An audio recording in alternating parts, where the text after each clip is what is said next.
Good morning. We are here bright and early in front of the Quakertown Police Department. I just want to welcome everyone here and go ahead and kick us off with a few words from Laura with Upper Bucks United.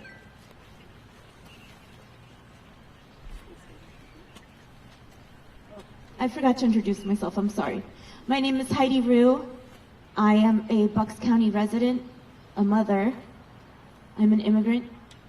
I'm the director of Immigrant Justice with the Welcome Project, and I'm here to support the families that experienced what we saw yesterday. Thank you, Heidi. I'm Laura Foster. I'm one of the co-founders of Upper Bucks United. When I was driving here today, I saw another video of what happened yesterday, and I'm sick to my stomach about what happened to our children. I work right around the corner. I drive past the school every day. On my way into work, like many of the Quakertown students, I pass a house with a Confederate flag hanging out. This community has a lot of things to overcome. It's a difficult space for our immigrant and Black and brown and queer kids to live in. And then you add on top of it what happened yesterday, which is an absolute atrocity. Yesterday, Quakertown families woke up to a canceled walkout, unclear explanations from the school, and by afternoon, disturbing videos of student arrests and confrontations downtown. We are here today because the parents and students in our community deserve clarity, accountability, and transparency, especially when it involves our students' safety and rights. Right now, there are too many unanswered questions. Let's start with this. Why did the school believe that it has the authority to approve or deny a peaceful student protest in the first place? Students do not surrender their constitutional rights when they walk through the school doors. Peaceful expression is not something to be granted or revoked at the discretion of administrators. Even more concerning, once the school pulled its approval, they simply washed their hands of the situation. That's not leadership, that's not student-centered decision-making, and it certainly does not reflect a commitment to student safety. From the safety concerns cited by the school to the video showing children thrown to the ground, put in headlocks, and taken away in handcuffs, our community deserves real answers. Students reported that they intended to protest peacefully, yet what unfolded was anything but calm. The reports of escalation, counter-protest harassment, and physical confrontations by the police. Anyone who's watched any of the dozens of videos circulating can see how quickly the situation became aggressive and chaotic. We are seeing footage of other students being pushed aside, young people scrambling to protect their friends, bodies shoved into planters, and children caught in the middle of a scene that spiraled far beyond what any child should witness. Families are asking, why was this the police response?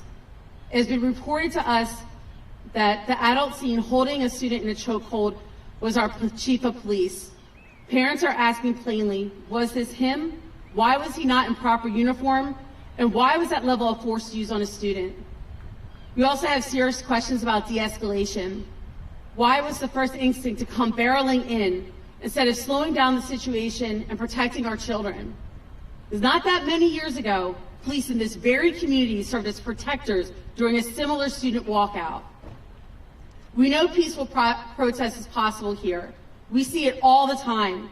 Our No Kings rallies happen right down the street, where more than 1,000 members of this community show up and exercise their First Amendment rights peacefully without incident. So again, we ask, what went wrong yesterday?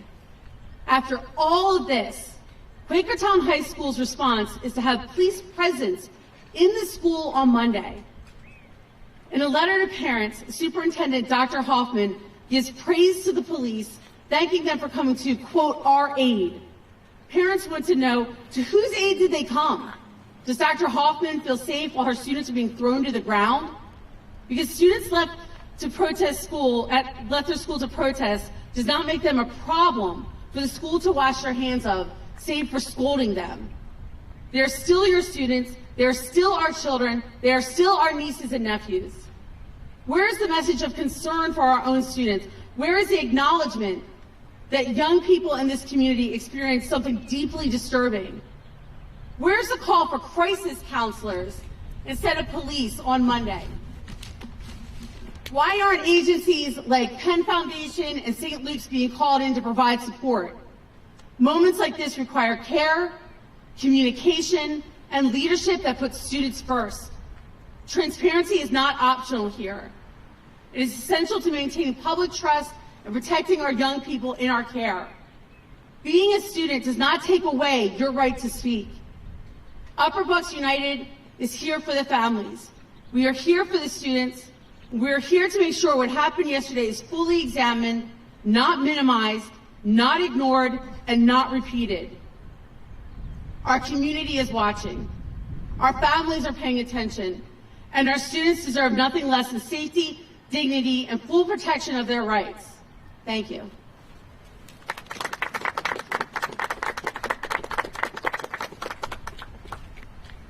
Words from Adrian King with Bucks County NAACP. Thank you, Heidi. Thank you, Laura, for those words. To not be repetitive, so good morning. My name is Adrian King, and I serve as the president of the NAACP Bucks County. The NAACP is the nation's oldest civil rights organization, and our mission is simple: to ensure the political, educational, social, and economic equality of rights for all, and to eliminate racial discrimination. We have heard and will hear concerns from families today. When a parent or a student stands before the public to speak on behalf of their experiences, that demands our attention. Let's be clear. Yesterday's events involved young people. When young people are involved in an encounter with law enforcement, the standard for care, restraint, and adherence to policy are high and must be adhered to. This is not controversial, it is expected. Video circulating publicly has raised serious questions in our community. Those questions deserve answers, and we are here to ask for those answers today. Transparency is not optional in situations like this. It is essential to maintaining public trust and safety. We are not here to inflame tensions. We are here to insist on process. We are seeking clarity regarding what occurred, what policies applied, and whether those policies were followed. If procedures were followed, that should be demonstrated clearly. If they were not, that must be addressed appropriately. Accountability strengthens institutions. It strengthens communities. It does not weaken them.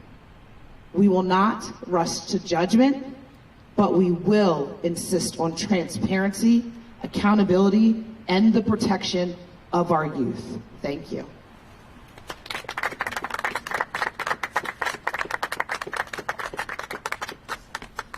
And now we will hear from Allison, the mother of one of the students detained. Arrested. Thank you. I want to thank you all for coming out today. I'm speaking on behalf of my stepdaughter. I'm here with her father and biological mother as well. Our daughter was wrongfully accused. She was deliberately sought after, and she was assaulted. She was thrown to the ground, and she was put in a choke.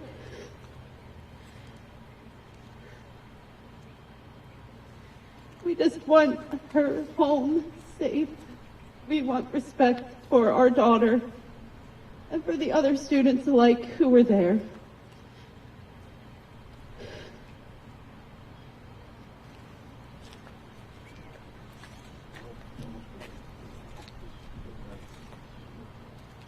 Thank you. Thank you for sharing your story with us. Thank you for speaking in front of the cameras, and we hope to have some answers soon. We have a quick couple of words to close us out from Karen Rodriguez with Indivisible Bucks County and Make the Road, PA. Good morning, everyone. I wish I wasn't here. I could be in my bed sleeping. But unfortunately, I'm here. And there are answers that need to be answered here. There are questions that need to be answered here. Students have a right, a First Amendment right to protest. So my question is, how is it that a group of students marching and all of a sudden something goes wrong and we have students that are attacked, hurt, arrested, and ending with the police chief putting someone into a chokehold? I can't believe that. Neither can this community. So I'm going to ask the police department, where is your statement? Where is your statement? The community demands a statement. We are here at this time in the morning because we want to hear from you. These families are here because they need answers. And if you arrested those children, why are you having them still in jail? Most people get a 24 hours and then they get released. So I again ask you, demand, where is your statement? And this community deserves that respect. Thank you. And in closing, I just want to thank the students for their civic engagement, for their interest in leadership, because they will be running things in our future. I'm a proud citizen of the United States of America, and it was so important when I cast my first vote, and I know these children will go on to do the same and to continue to have their voices heard, as is their right. Thank you.